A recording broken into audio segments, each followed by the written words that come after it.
Bismillahirrahmanirrahim. Assalamualaikum warahmatullahi wabarakatuh. Waalaikumsalam warahmatullahi wabarakatuh. Alhamdulillahilladzi arsala rasulahu bil huda wa dinil haq liyudhhirahu ala dini kulli wa kafa billahi shahida.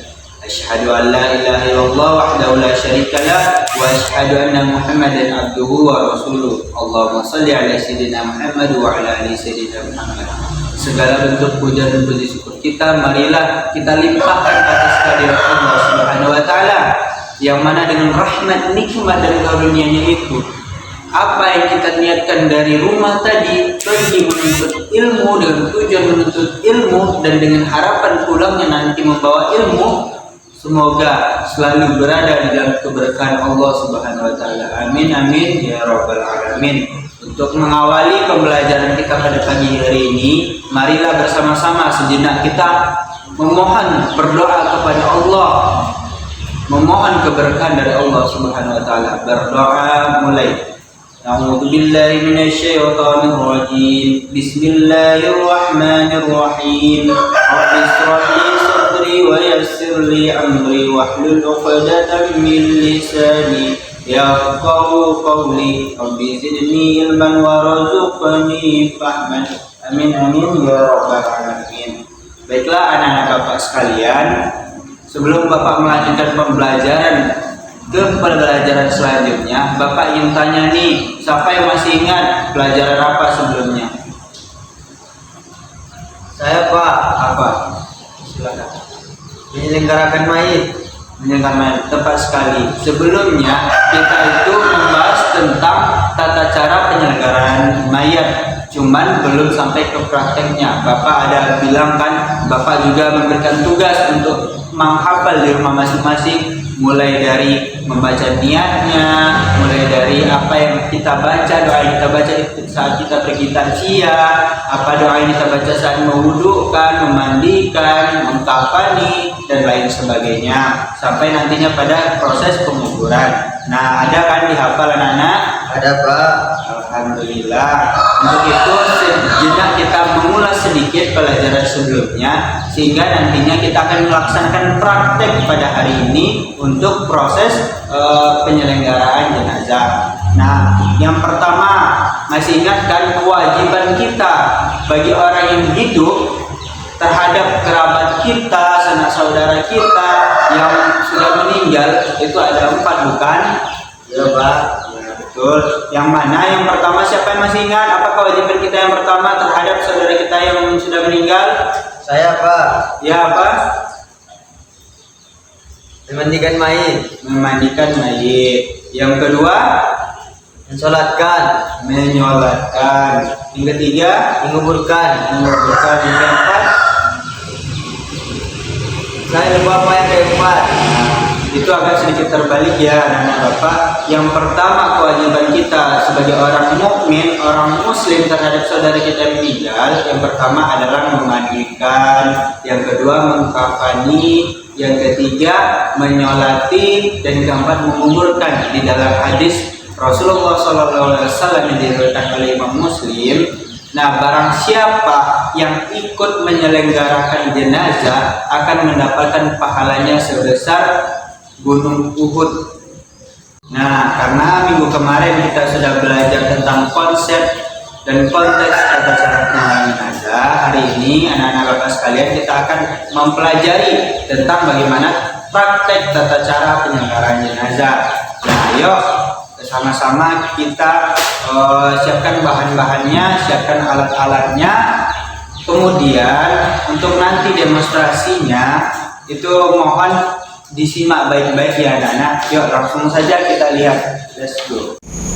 Baik anak-anak Bapak, ketika kerabat kita baik itu dekat ataupun jauh, tetangga kita, bahkan orang tua kita, sudah kewajiban kita sebagai anak ataupun kerabatnya yang masih hidup untuk menyelenggarakan jenazahnya. Apalagi kita yang dekat seperti tetangga sama tetangga kan. Yang pertama kewajiban kita adalah untuk pergi mengikut serta dalam menyolatkan, memandikan, mengafani ataupun sampai nantinya ke menguburkan. Yang pertama, kita sebaiknya ikut takziah pergi ke rumah si mayit atau keluarga melihat si mayit yang pertama kita usap wajah si mayit, kemudian sambil membacakan doa Allahumma ighfir lahu bagi laki-laki atau Allahumma ighfir laha bagi perempuan, Allahumma ighfir lahu warfa' darajatahu fi mahdiyin. Kalau yang terjemahan bahasa kitanya, ya Allah semua ampunilah segala dosa almarhum atau almarhumah dan tinggikanlah derajatnya di sisimu. Allahumma ighfir lahu warfa' darajatahu fi mahdiyin. Setelah itu tutup kembali. Baru boleh karena banyaknya orang pergi takziah, boleh kita bergantian untuk keluar terlebih dahulu dan lain sebagainya. Itu yang pertama. Nah, anak bapak semua, nah inilah kewajiban manusia yang pertama untuk terhadap jenazah, yaitu memandikan jenazah. Hukumnya adalah fardu kifayah, yang mana arti fardu kifayah adalah jika telah dilakukan oleh sebagian umat, terbebas kewajiban umat yang lainnya. Untuk proses pemandikan jenazah ini, maka yang pertama kita lakukan adalah pastikan jenazah ini tidak ada lagi pakaian yang melekat padanya.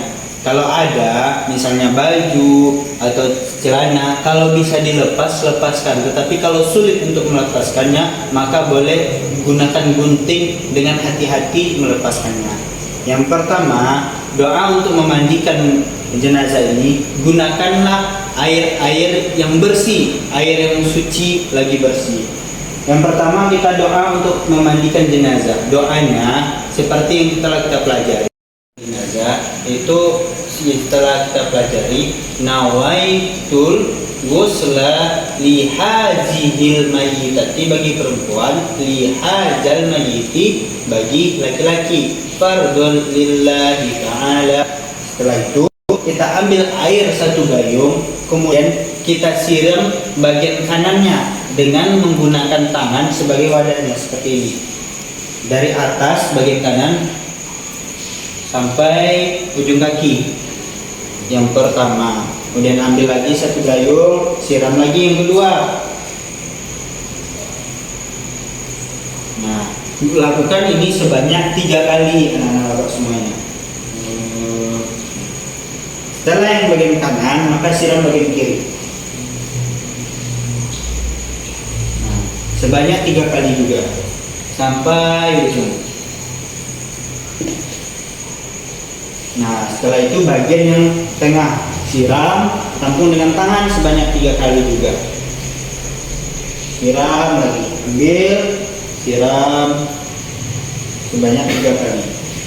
Kalau sudah terjadi sebanyak 3 kali, maka bagi keluarga yang muhrim boleh untuk ikut memandikan jenazah ini, seperti anaknya, istri atau orang tuanya. Mandikan jenazah, gunakan sabun dan lain sebagainya. Gunakan kain yang telah dipotong-potong dari bagian kain kafan tadi.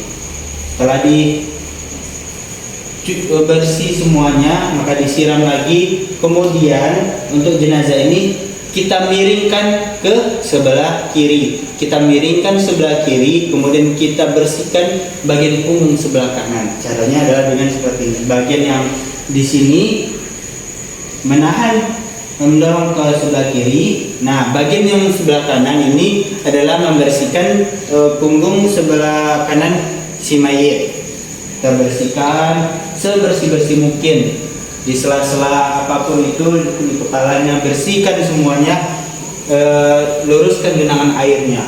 Setelah itu untuk memiringkan ini, doanya ada pula. Doanya adalah ketika memiringkan ini, ghufranaka ya Allah wa ilaikal masir. Nah, setelah itu kita kembali. Kemudian kita miringkan juga ke sebelah kanan, bersihkan sebelah kiri. Jadi yang menahan bersih, doanya adalah ghufranaka ya Rahman wa,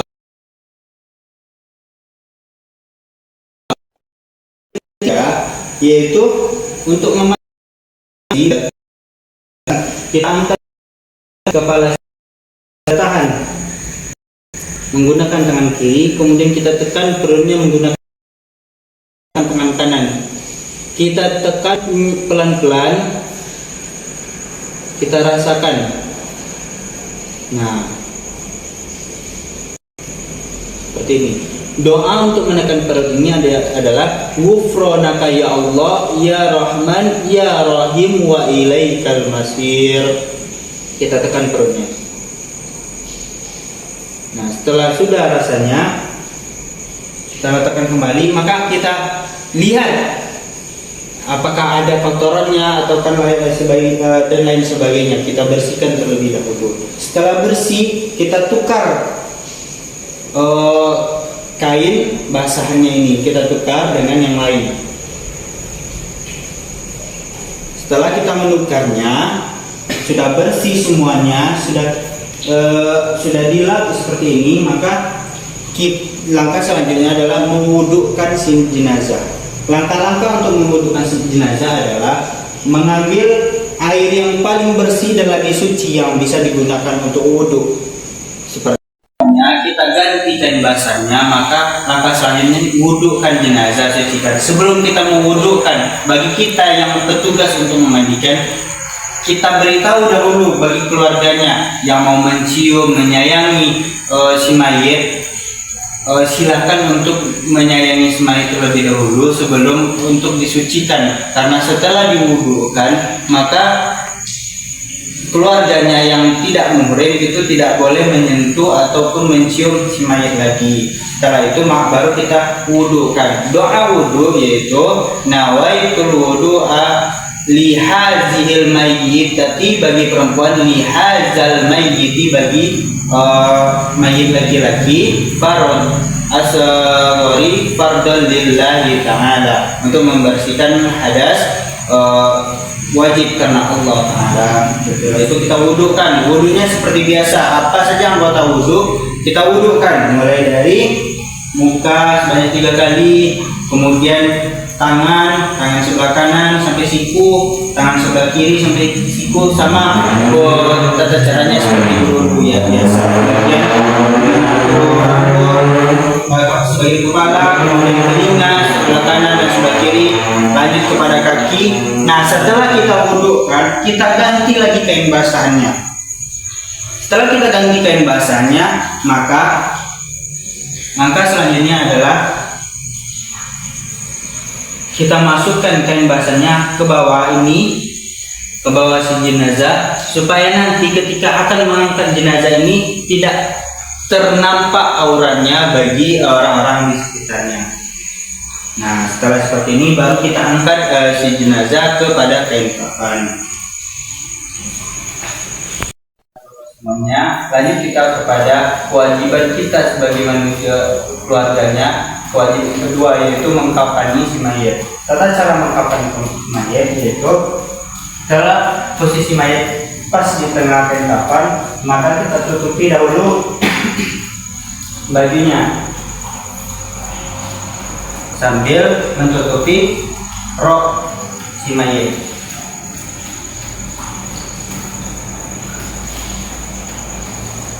Tutupi. Setelah tutup seperti ini, kita tarik kain basahnya dari bawah sambil yang lain memegangi kain kafan. Setelah seperti ini, maka barulah kita kasih kapas untuk si mayat. Mana ini dikasih kafan semuanya sehingga merata ke seluruh tubuh. Setelah merata, maka yang selanjutnya itu sorbannya, yang ini dirapikan terlebih dahulu seperti ini. Lipat ujungnya ke sini, yang itu juga seperti ini. Lipat ujungnya ke sini. Setelah itu anak-anak bapak, kita pakaikan sorbannya.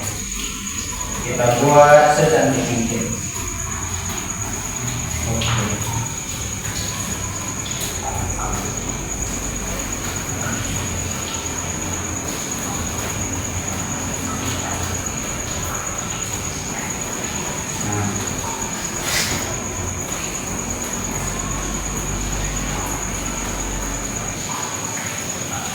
Kita rapikan ujung ke ujungnya.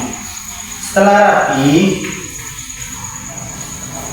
berikan kapas sebelum untuk menutup wajahnya. Berikan kapas di sini untuk menutup wajahnya nanti.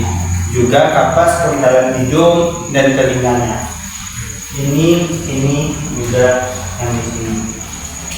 Setelah itu barulah kita samakan ujung-ujungnya ketika kain kapan tadi. Angkat ke atas.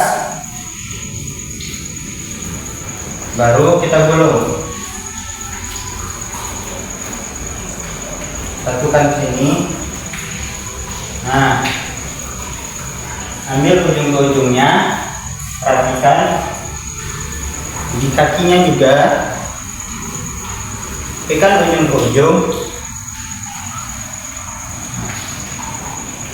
Agar memudahkan nantinya di dalam kubur untuk membukanya, maka disilang-silangi bagian atas memutar ke sebelah kiri, sedangkan bawah memutar ke sebelah kanan. Jadinya nanti seperti ini. Yang di atas ke sebelah kiri, ataupun sebaliknya juga boleh untuk memudahkan membukanya.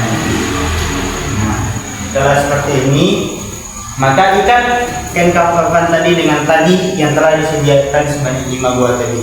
Mengikatnya itu anak-anak itu semua.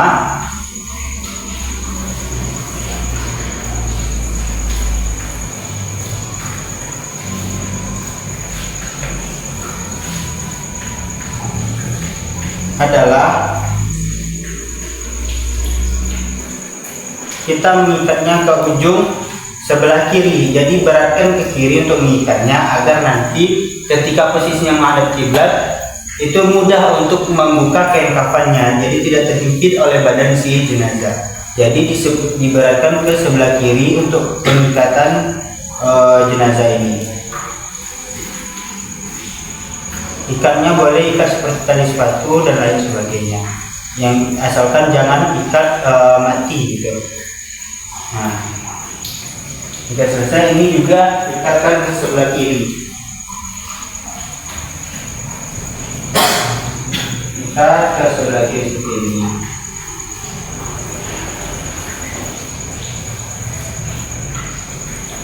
Nah, setelah ikat sebelah kiri seperti ini, maka sebanyak 5 juga di sini juga, di sini juga.